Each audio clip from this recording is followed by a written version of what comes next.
You're listening to China Manufacturing Decoded from the Sofeast Group.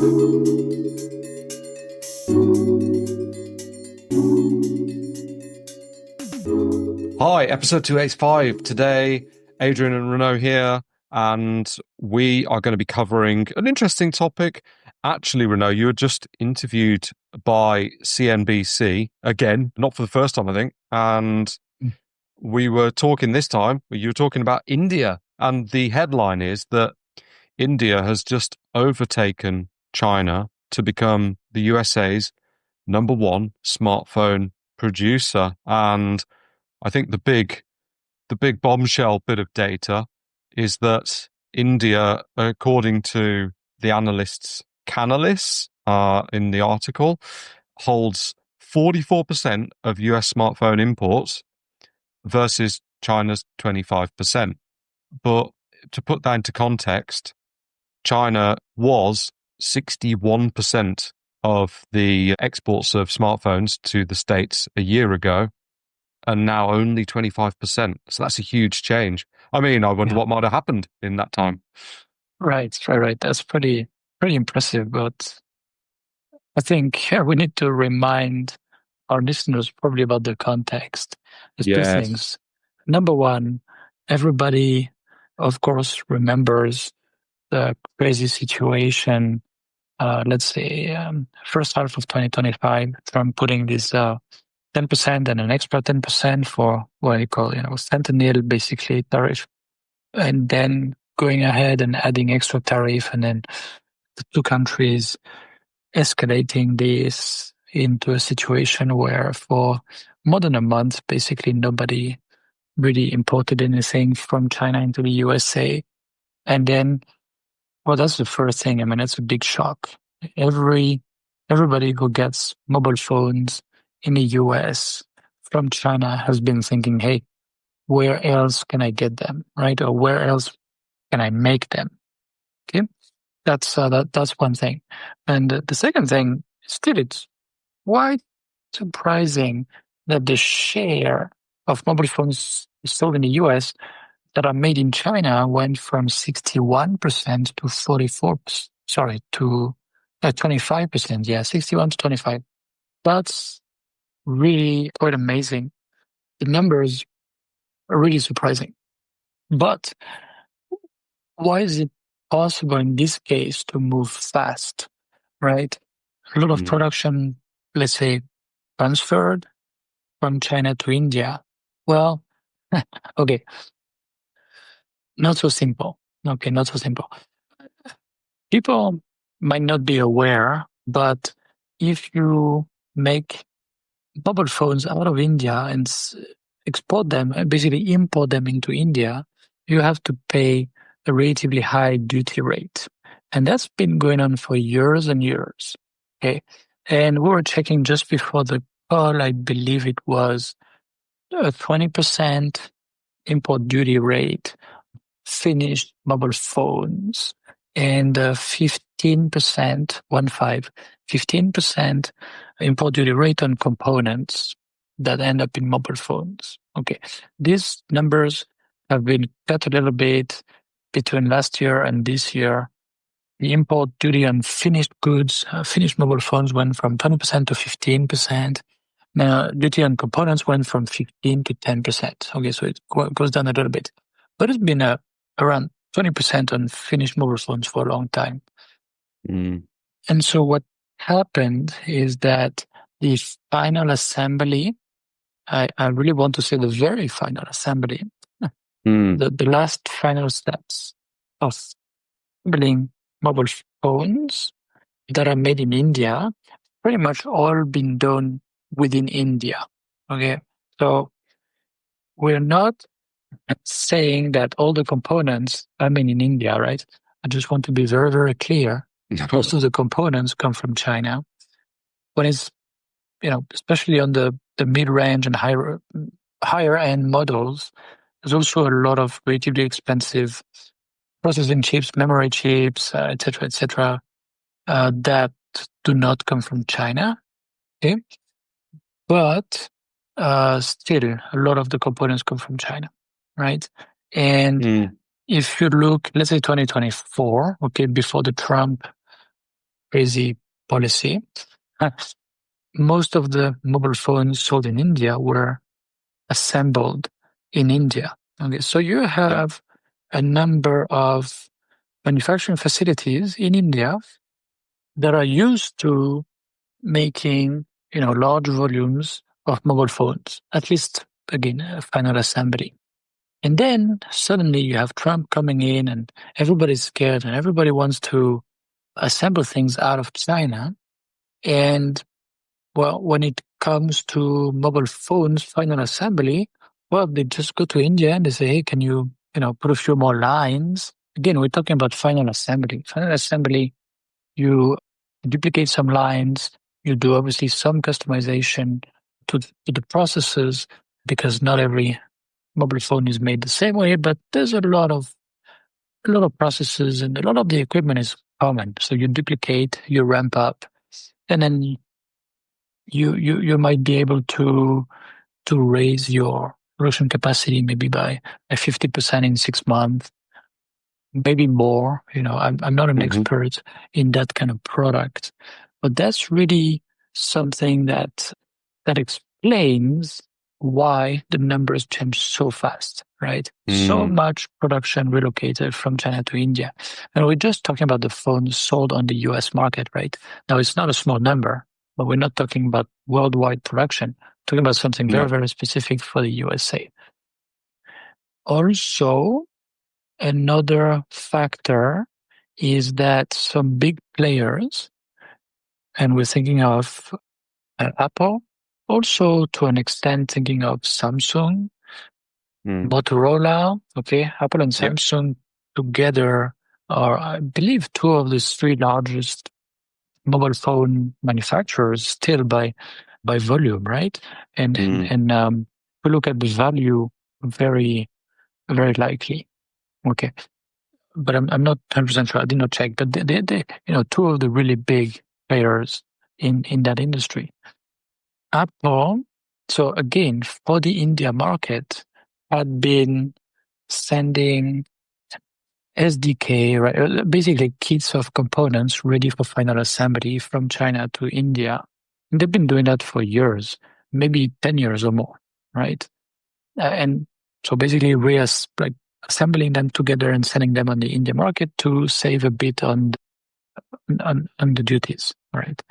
Then they really started to become serious about India as a production hub for the world market and especially for the USA. Around the time when things got out of hand in the Zhengzhou manufacturing hub of Foxconn, where I don't know if you remember, but there were tight COVID restrictions and people just didn't want to respect them. And there's hundreds of thousands of people, young people, and they were like, oh, I'm fed up with it. They just go around. And then you had kind of guards, or I don't know if they were working for Foxconn or the local authorities in general or what. Like we're kind of beating some of them, etc. Like it really looked pretty bad.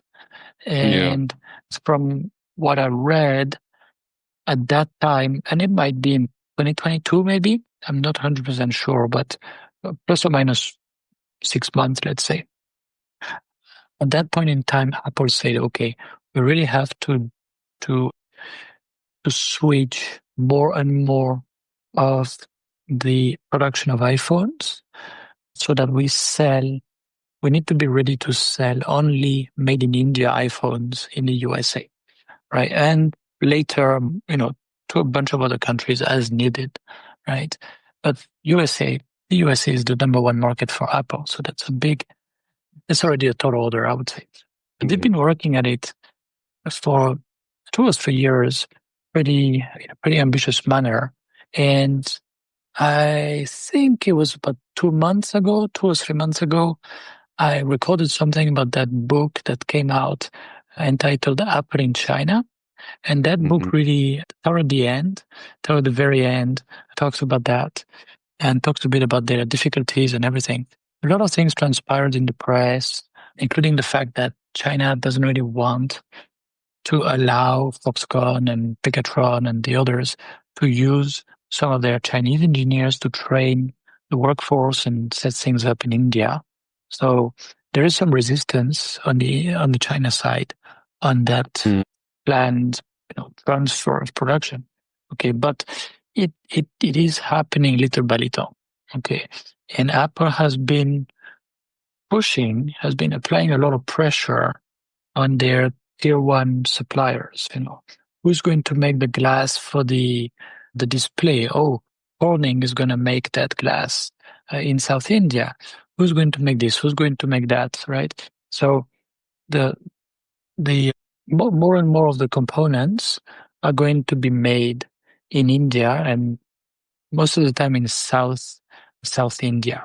Right. So Yep. Apple clearly, and that's been covered more or less, but it has been, let's say, interesting to a lot of people. So a lot of journalists have been trying to follow what happens there. So this is, I'm not saying any secrets here. Anybody who does a bit of research will know more than me on this.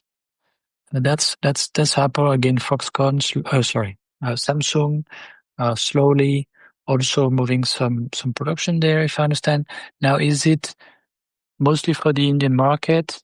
Is it for the US market? I'm not sure, because they make a very high proportion of their phones in Vietnam, if my memory is correct. So yes, and I don't know. Vietnam's an interesting one.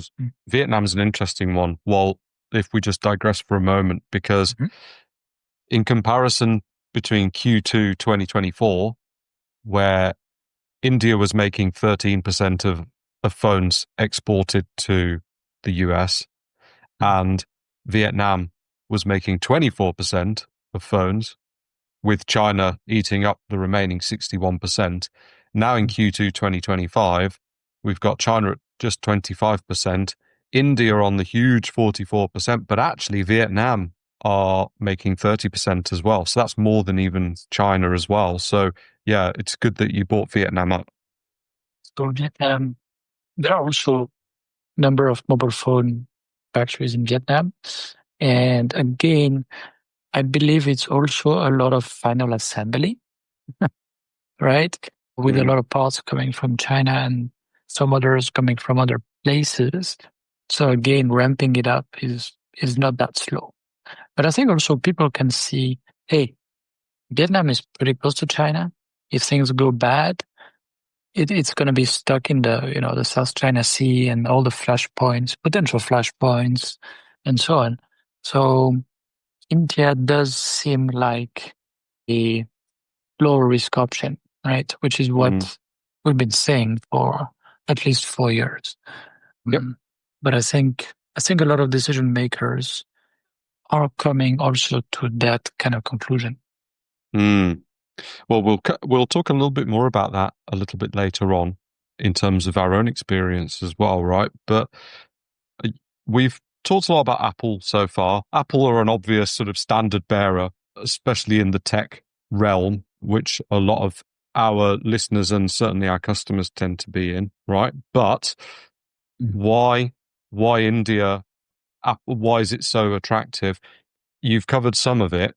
You were mentioning South India. Now, there's an interesting scheme mentioned in this article, an investment scheme in Tamil Nadu, which is the province of India where there's a lot of this electronic manufacturing taking place, maybe the most. And it's basically started at the end of April this year, electronics components manufacturing scheme.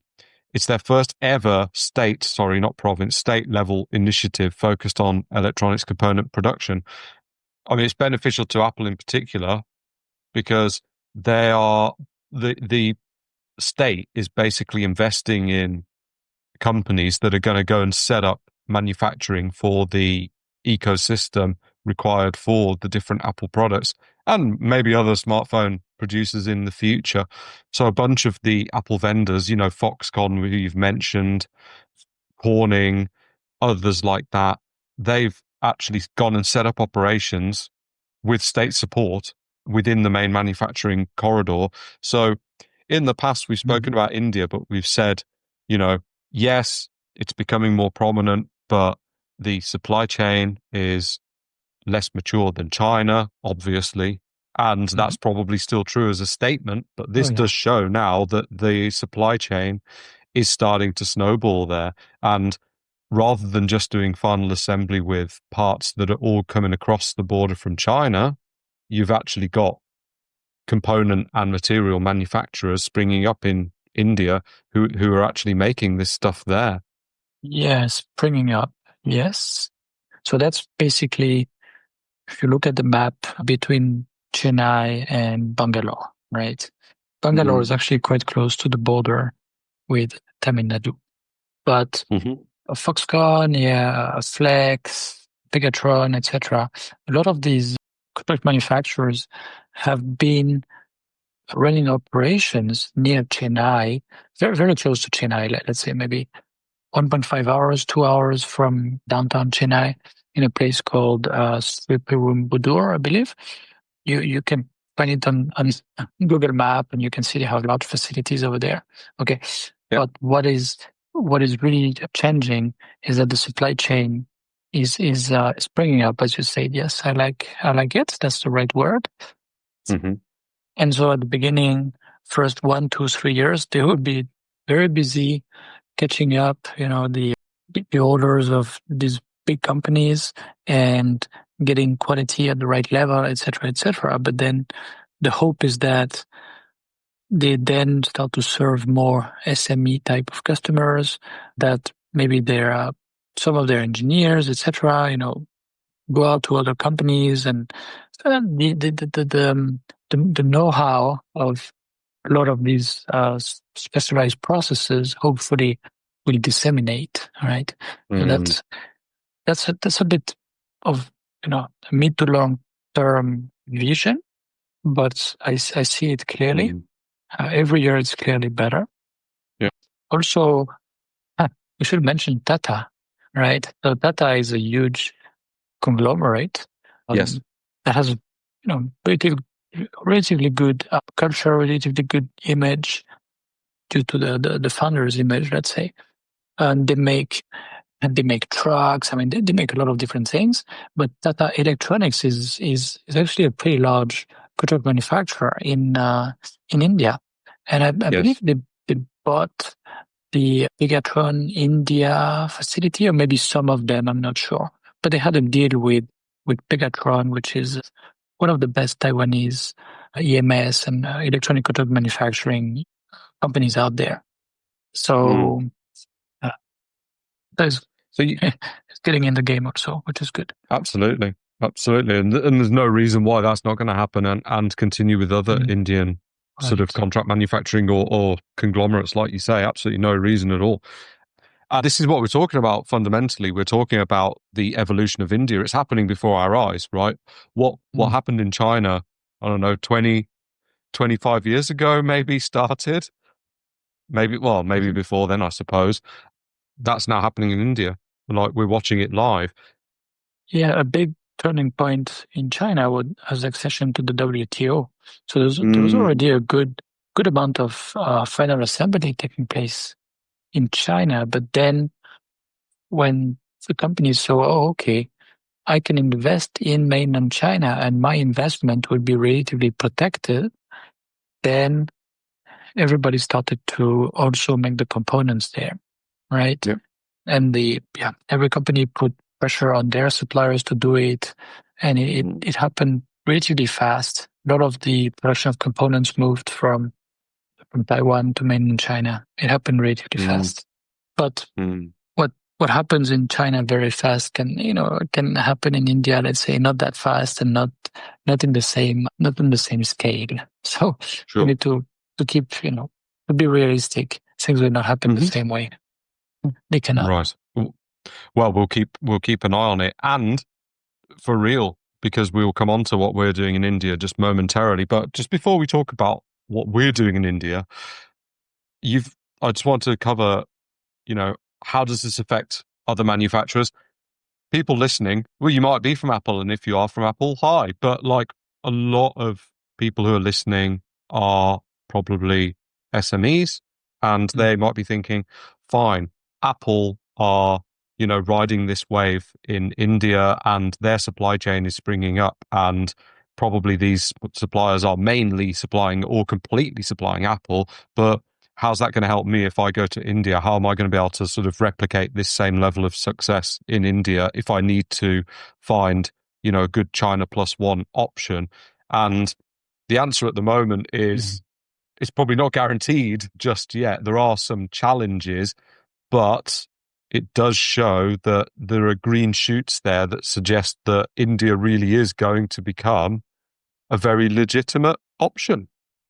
Yeah. So basically, I mean, if you buy, I don't know, some cheap art and craft kind of things, etc., North India might be your thing, right? If you buy apparel, there are a number of garment manufacturers in India, but there's a lot of other options as well. If you want to get out of China, I would not necessarily suggest India. If you are in, how to say it, hard goods, which might be electrical, electronic or not, on your own design, okay, or something that is portable. Basically, you are not stuck with your Chinese manufacturer. You can work with another manufacturer to make the same product. Okay. In that case, does it make sense? It very much depends. How to say it? If your orders are huge, you can grab the attention of one of the large companies in India. Some of them, again, are, Taiwanese owned and Japanese owned, etc. So some of them have good systems in place and can do a good job and can, already have a supply chain set up and so on and so forth. If you are very small, I'm not sure that makes sense. If you are struggling to meet the minimum order quantity of Chinese manufacturers, you might be better off staying in China. Okay, in a lot of cases, you might be able to find more small factories, small workshops in India. Yeah, for sure, but it's gonna be tough to find the right people, and how to say, they might be even less well equipped than small Chinese suppliers of the same size to understand your requirements, to do a lot of things. And since your orders are very small, you probably don't have the budget to have your people on site or to work with anything more than small factory. That is usually pretty dangerous in China also. But if you've already find a way to make it work in China, I would probably say stay in China. If your orders are not very small, but not very large, it very much depends. Very much depends. So India has a lot of small companies, has some very large companies, but does not have a lot of medium-sized companies, right? And a lot of the manufacturing done in India is for the local Indian market. It's not all, of course, but a lot of it is for the Indian market, and you probably don't want to ask them to make something for, let's say, the USA market or whatever, French market, UK market, etc., because a lot of the requirements in terms of quality, sticking to deadlines and things like that might be quite surprising to them, right? So it's something to study, I would say, but it's not obvious. It's not obvious that it's the right choice. They are naturally, how to say, there are some good companies, of course, making plastic parts, making whatever, CNC machine parts, etc. But if you have something complex, requiring the setup of a complex supply chain, and if you really want to source all of these parts from India right away, that might be tremendously complicated. Okay, so you might still rely on maybe buying 95% of your bill of materials from China and then having it assembled in India, right? So do the numbers make sense or not, right? There's a lot of unique cases, so I can't really give a one-size-fits-all kind of advice. Sure. No, but good to discuss that. Finally, I've been mentioning this a couple of times. So our own contract manufacturer, Agilian Technology, we are also expanding in India. And actually, part of what the journalist was talking to you about was this particular expansion. So it's very specific to us. So tell us a little bit more about that in the context of what's going on politically and globally, and that I suppose we all know a little bit about that, but with the trade war. But yeah, let's talk a little bit about that. As I mentioned this before, if you want to spread your risks and you don't want to, it's like having all the eggs in the same basket, right? Same idea. Yeah. You make all your production that your company relies on in China. If things go south, the situation becomes difficult, then you might be unable to ensure continuity of supply. You might see your costs balloon pretty fast, etc., etc. Okay. I do not believe that going somewhere within the South China Sea is a long-term answer. It can help reduce the risk, spread the risk to some extent, but a country like India, which is still shares a border with China, yes, and with some territorial disputes, yes, but it's in the Himalaya. I mean, one country is not going to invade the other country, and it's not going to be easy to contain India in the Indian Ocean. I mean, if things go wrong with China, is it going to impact India? Probably in different ways from, let's say, the way it would impact Vietnam, and probably less so. Okay. But we never know, of course. But in terms of how to spread the risk, we think that putting production in India does make sense. Also, India is one of the largest manufacturing countries in the world still, right? So, of course, it's not on the scale of China or USA, but it's not that different from a country like Germany, right? India has been very protectionist for many years, has kept a lot of its industry in place. So there's a lot of manufacturing facilities. Now, are they all competitive on the international space, et cetera, Not necessarily. However, what I have seen over the course of several visits over the past 5 years is that more and more new manufacturing facilities, also new industrial parks, have been appearing and developing. Modi, so the prime minister, has been in place for, I think it's his third term now. It's been in place for, maybe 10 years plus.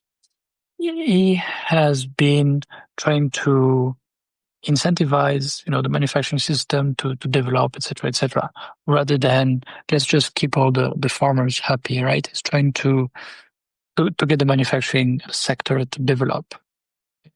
And so there have been a number of incentives, government investment schemes, et cetera. There's a dynamism that was not there 20 years ago. So plus also the infrastructure has gotten better. The roads, when I look at the highways that link, for example, all the way, you go from Chennai through Bangalore, all the way to Mumbai, the highways are now much better than they were the first time I went to India. I think it was around 2008. Things have changed quite a bit. Okay. So it's a country that's large, has its own demand, of course, also. So some companies want to sell locally in India. It's a country that has its own manufacturing players, relatively wide variety of manufacturing players, and it is a good complement to China in a China plus one strategy, right? So the bet is that bringing some manufacturing that is currently done in China into India for assembly, and then over time, more and more of the value added and more of the manufacturing is localized in India. So you start with simple things, right? Like packaging, and then maybe you think of some metal parts, some plastic parts, etc. And then and maybe PCB assembly. There are some decent PCB assembly shops that I visited earlier this year in Bangalore, but also in Chennai and so on. Okay, so you can localize things as a plan over the next few years. Realistically, it's not going to be done for the first batch. That's not going to happen, right? So if that makes sense, then yeah, exploring India manufacturing does make sense. And what we're doing, so we've rented a facility. It's 3,000 square meter on the ground, and there's a ground floor and a first floor for part of the facility. Okay, plus some space around, etc. So that's pretty nice to start, because we don't want to get very busy and then have to move after 1 year, right? We're doing proper renovations. We're still doing renovations, so no nice photos to share at this moment. But in a few weeks, we'll have a part of it would be ready for starting assembly, right? So that's the exciting news. Yeah, that is exciting. I've seen the pictures. It's true. When we've got some pictures where everything is kind of more finished, we'll absolutely be sharing those, and I will give links in the show notes, and that's going to be in due course. But yeah, it's a big old place. It's looking good so far. Very interesting, and I guess that's proof that there is a trend of Chinese manufacturing companies moving some operations to India, because we are literally doing it as part of what we offer as well. So let's wrap it up, Renaud. So can we say that India is dominant for smartphones for the US exports now? I guess the statistics suggest that, but it's in its early days. It's in its infancy. Yeah, I'll wait for other, I'll wait for import, like customs trade data and things like that. Yeah. I'm still a little bit doubtful about, such a huge shift so fast, but it's not impossible. Basically, that's the point here. Yeah, it's a real trend. It is growing, and that's driven politically, of course, as much as anything. So it's one to watch. For listeners, for SMEs, absolutely start looking at a China Plus One strategy, or maybe India strategy if you haven't already. It's working for us, and we are literally there now. If you do need help with that, Sofeast can help you in terms of auditing, sourcing, relocating to India. This is something that we're already helping customers with, and again, doing it ourselves as well. And that goes for any questions about moving production to India, Vietnam, or Malaysia as well, which we could cover in future episodes. So do let us know. Thanks again for listening to this podcast, brought to you by the Sofeast Group. We're on a mission to provide you with everything you need to manufacture effectively in Asia, including inspections, auditing, new product development support, contract manufacturing, 3PL warehousing and fulfillment, and much, much more across Asia's key manufacturing areas. Visit us at sofeast.com, that's SOFEAST.com, to learn more and get help. If you've enjoyed the podcast today, please do rate, review and share, because it will really help others discover us too.